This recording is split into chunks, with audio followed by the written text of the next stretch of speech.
Guys, ito yung sabi nila na antique house na ngayon ay ginawa na nilang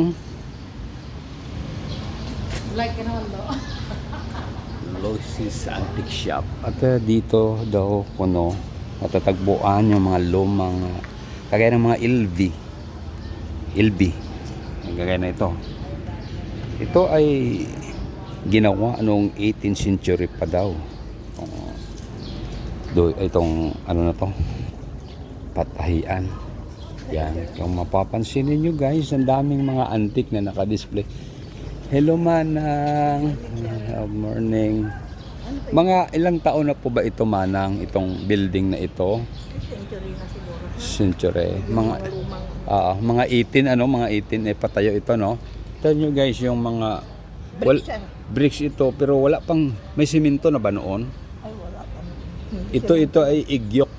Igyok daw ang pinaano nito pinandikit ng mga tao no nung yung mga lolo pa ng mga yun kung mapansin nyo guys no hanggang ngayon nakatayo pa rin dahil sa pag-preserve. Ay nakaaranas pala ng sunog ito Manang, nakaranas ano sunog siya pero na ano talaga. Salamat Manang, balik lang ako mamaya. Ayan guys, tinanong natin yung isang may-ari doon kung ilang taon na ba ito. Centennial na talaga. Yan.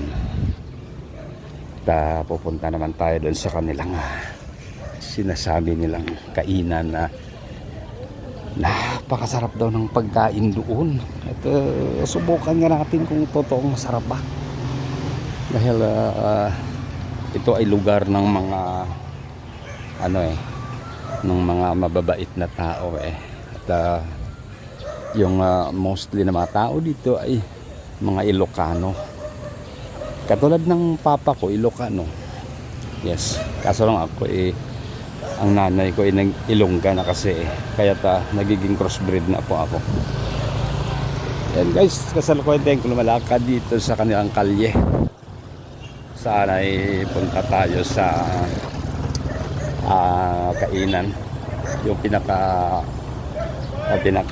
the best na kainan nila dito sa vegan city.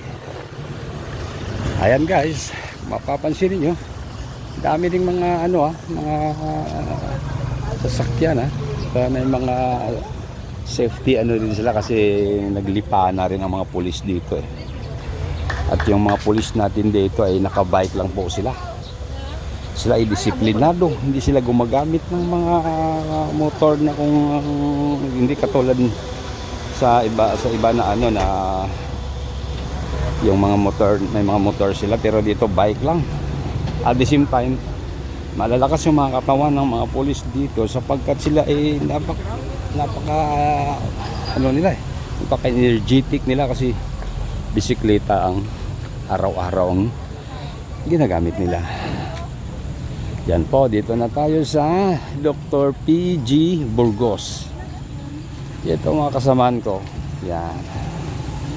Ito sila. Kaway-kaway naman kayo sa ating vlog. Kaway-kaway kayo mga kaibigan. Dito na kami sa Dr. Burgos. Ito pinipicturean nila ako guys.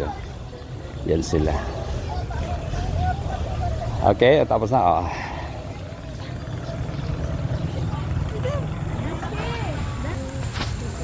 Guys, dito na tayo. Punta na tayo dito sa kainan nila. Hindi, inom lang po, pwede ba? joke lang.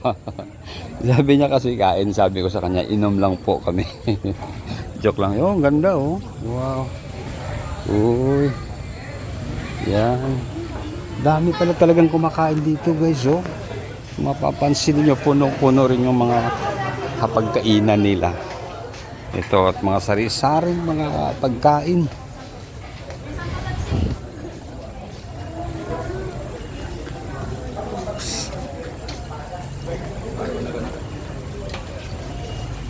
Yan guys, dito rin ang tuloy namin.